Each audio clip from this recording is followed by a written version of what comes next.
नमस्कार दोस्तों, मैं विनय कुमार आप सभी का हमारी YouTube चैनल विनय स्टडी में स्वागत करता हूं। आज के इस वीडियो में हम पर्यावरण से संबंधित कुछ महत्वपूर्ण बहुविकल्पी प्रश्न लेकर आए हैं। परीक्षा की दृष्टि से पर्यावरण बहुत ही इंपॉर्टेंट टॉपिक है। सीजी टेट में बात करें तो इसमें हमने बहुत ही महत्वपूर्ण प्रश्नों का समावेश किया हुआ है। ये हमारा मॉडल पेपर 3 है। आपने 1 और 2 को नहीं देखा है तो प्लेलिस्ट में जाकर उसे देख सकते हैं। यदि आप हमारे चैनल पर पहली बार आएँ तो प्लीज़ चैनल को सब्सक्राइब कर लीजिएगा, बेल आइकन को प्रेस कीजिए ताकि आने वाले जितने भी वीडियो हैं उनकी नोटिफिकेशन आप तक पहुँचती रहे। पहला प्रश्न है, पर्यावरण से संबंधित निम्नलिखित में से किस पारिस्थितिक तंत्र में सबसे अधिक खाद्य श्रृंखला पाई जाती है। 4 ऑप्शन है, देखिएगा। वन का पारिस्थितिक तंत्र, तालाब का पारिस्थितिक तंत्र, मरुस्थल का पारिस्थितिक तंत्र, घास के मैदान का पारिस्थितिक तंत्र। तो सबसे अधिक खाद्य श्रृंखला घास के मैदान में पाई जाती है। ये घास के मैदान का जो पारिस्थितिक तंत्र होता है उसमें सबसे अधिक खाद्य श्रृंखला पाई जाती है। जैसे देखें तो ये घास होता है, घास को टिड्डे खाते हैं, टिड्डे को मेढक खाता है, मेढक को सांप खाता है, सांप को मयूर खाता है। तो इस प्रकार ये अनेक प्रकार के खाद्य श्रृंखला बन सकती है।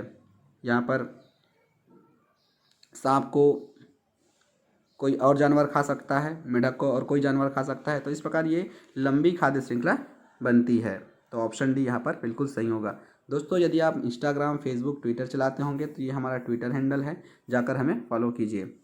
दूसरा प्रश्न है, राष्ट्रीय पाठ्य चर्चा की रूपरेखा 2005 के अनुसार प्राथमिक स्तर पर पर्यावरण अध्ययन शिक्षण EVS का प्रमुख उद्देश्य होना चाहिए। दोस्तों, मैंने राष्ट्रीय पाठ्य चर्चा की रूपरेखा 2005 के लिए स्पेशल वीडियो बनाया हुआ है। आपने उसे अभी तक नहीं देखा है तो प्लेलिस्ट में जाइए और उसे भी देखिए कि राष्ट्रीय पाठ्य चर्चा में कौन कौन सी बातें कही गई है और उनमें से 2 प्रश्न अवश्य पूछे जाएंगे। तो इसमें देखिएगा, स्वतंत्र रूप से प्रयोग करने की कुशलता अर्जित करना, कक्षीय अधिगम को विद्यालय के बाहर के जीवन से जोड़ना, विषय के आधारभूत सिद्धांतों को स्मरण कराना, विषय की आधारभूत संकल्पनाओं की समझ विकसित करना। तो जब भी हम बात करें EVS स्टडीज़ की, अध्ययन की, तो इसमें हम क्या करेंगे, आधारभूत संकल्पनाओं की समझ विकसित करेंगे। तो ऑप्शन डी यहाँ पर बिल्कुल सही होगा। स्मरण कराना ये हमारा उद्देश्य नहीं होगा और बाहरी जीवन से जोड़ना तो होगा लेकिन ये उतना इम्पोर्टेंट नहीं है। और कुशलता अर्जित करना ये भी उतना इम्पोर्टेंट नहीं है और EVS में कहा भी नहीं गया है। EVS में कहा गया है कि विषय की आधारभूत संकल्पनाओं की समझ विकसित करना। तीसरा प्रश्न है, वह शब्द समूह जिसमें शब्द घनिष्ठ रूप से संबंधित है। लौह, हीमोग्लोबिन, एनीमिया, आंवला। तो इसमें आपको देखना है कि घनिष्ठ रूप कौन सा है शब्दों में।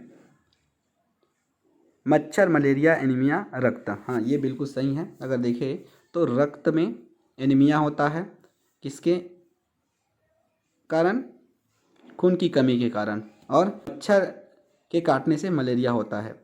मच्छर के काटने से मलेरिया होता है। बिल्कुल सभी ऑप्शन को हम हटा सकते हैं। तो इसका जो सही उत्तर होगा ऑप्शन बी होगा।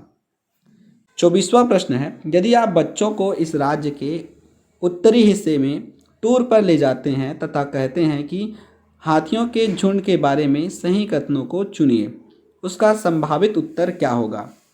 ऑप्शन देखें तो हाथियों के झुंड में केवल हथनियाँ और 14-15 वर्ष के बच्चे ही रहते हैं। हाथियों के झुंड में किसी एक ही परिवार के सदस्य होते हैं। एक झुंड में हथनियों और बच्चों की संख्या कितनी भी हो सकती है। झुंड की सबसे बुजुर्ग हथनी ही पूरे झुंड की नेता होती है। तो इसमें सही उत्तर होगा ऑप्शन 3 और 4, डी। अगला प्रश्न है, अफीम, मार्फिन, हीरोइन, मेथेंडिन आदि किसके उदाहरण हैं। ऑप्शन दिया हुआ है, देखिएगा। संदमक और ट्रैंक्विलाइजर, ओपिएट, नारकोटिक्स, उद्दीपक और हेलुसिनोजेंस। तो इसका सही उत्तर होगा ऑप्शन बी, ओपिएट, नारकोटिक्स।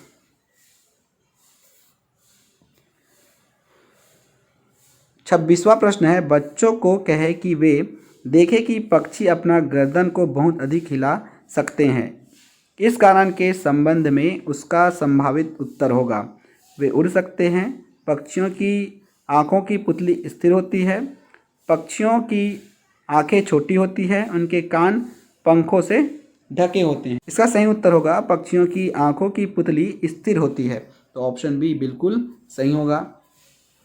अगला प्रश्न है, निम्न में से कौन सी शिक्षण योजना खाद्य श्रृंखला को पढ़ाने में विद्यार्थियों की अधिकतम भागीदारी के लिए सबसे प्रभावी होगा? ऑप्शन देखिए, विभिन्न आवासों में चलने वाली संभावित खाद्य श्रृंखलाओं की खोजन करने के लिए विद्यार्थियों को कहना। ऑप्शन बी देखिए, विद्यार्थियों को इंटरनेट से संबंधित जानकारी एकत्रित करने के लिए कहना। ऑप्शन ब्लैक बोर्ड पर लिखी विभिन्न खाद्य श्रृंखलाओं के लिए सभी उदाहरणों को देखकर लिखने के लिए विद्यार्थियों से कहना। और ऑप्शन डी है, जीवों के प्ले बनाना और विद्यार्थियों के समूह को विभिन्न खाद्य श्रृंखलाओं को सोचते हुए उन्हें व्यवस्थित करने के लिए कहना। तो इसका सही जवाब होगा ऑप्शन डी। अगला प्रश्न है, देखिएगा, एक पोस्टर में निम्नलिखित निर्देश लिखे हैं। अपने आसपास पानी को जमा ना होने दें, पानी के बर्तनों, कूलरों और टंकियों को साफ रखें, यदि किसी स्थान पर पानी इकट्ठा हो जाता है तो तेल का छिड़काव करें, स्वयं के बचाव हेतु घरों में जाली का प्रयोग करें। निम्नलिखित में से किस रोग के फैलाव से संबंधित जागरूकता पोस्टर के माध्यम से बताया जा रहा है? डेंगू एवं आई फ्लू, टाइफाइड और हैजा, डेंगू एवं जापानी मस्तिष्क ज्वर, चेचक एवं मलेरिया। तो इसका सही जवाब होगा डेंगू एवं जापानी मस्तिष्क ज्वर, ऑप्शन सी सही होगा। अगला प्रश्न है, एक भोजन संस्तर से दूसरे भोजन संस्तर में स्थानांतरित होने वाली ऊर्जा का प्रतिशत होता है? तो इसका जवाब आप लोग कमेंट बॉक्स में कमेंट करके बताइएगा। 20%, 30%, 10% और 5%। तो इसका सही जवाब क्या होगा? कमेंट बॉक्स में कमेंट करके बताइएगा। ये काफ़ी इम्पोर्टेंट प्रश्न है, बार बार पूछा जाता है। इसका जवाब नीचे आप कमेंट बॉक्स में कमेंट करके बताइएगा। उसके बाद जिसका आंसर सही होगा उसे मैं पिन कर दूंगा। अगला प्रश्न है, किन दो तारों को जोड़ने तथा उस लाइन को आगे बढ़ाने से ध्रुव तार को पहचाना जा सकता है? 1 एवं 2, 6 एवं 7, 3 एवं 4, 5 एवं 6। तो इसका सही जवाब होगा 6 एवं 7। अगला प्रश्न है, प्राथमिक स्तर पर निम्नलिखित में से क्या सामाजिक अध्ययन को पढ़ाने का उद्देश्य नहीं है? अपने परिवार को समझना, समाज को समझना, यह समझना कि बच्चा समाज का हिस्सा है, समाज में हो रहे अपराधों का लेखा जोखा रखना। तो इसका सही जवाब होगा समाज में हो रहे अपराधों का लेखा जोखा रखना। ये हमारा काम नहीं है, ये काम है पुलिस का। तो ऑप्शन डी बिल्कुल सही होगा। उसके बाद है अगला प्रश्न, एक शिक्षक को उर्वरक द्वारा भूजल के प्रदूषण की शिक्षा बच्चों को देनी है, वह निम्नलिखित में से किसका नाम बताएगा? देखिएगा, ऑप्शन दिया हुआ है, अमोनिया कल उर्वरक, नाइट्रेट उर्वरक, पोटेशिक उर्वरक और कंपोस्ट उर्वरक। तो इसका सही जवाब होगा ऑप्शन बी, नाइट्रेट उर्वरक। तो इसका सही जवाब होगा ऑप्शन बी, नाइट्रेट उर्वरक। थैंक यू दोस्तों, वीडियो कैसा लगा कमेंट करके हमें ज़रूर बताइएगा और इस प्रकार के वीडियो के लिए आप हमारे चैनल पर बने रह सकते हैं। Thank you.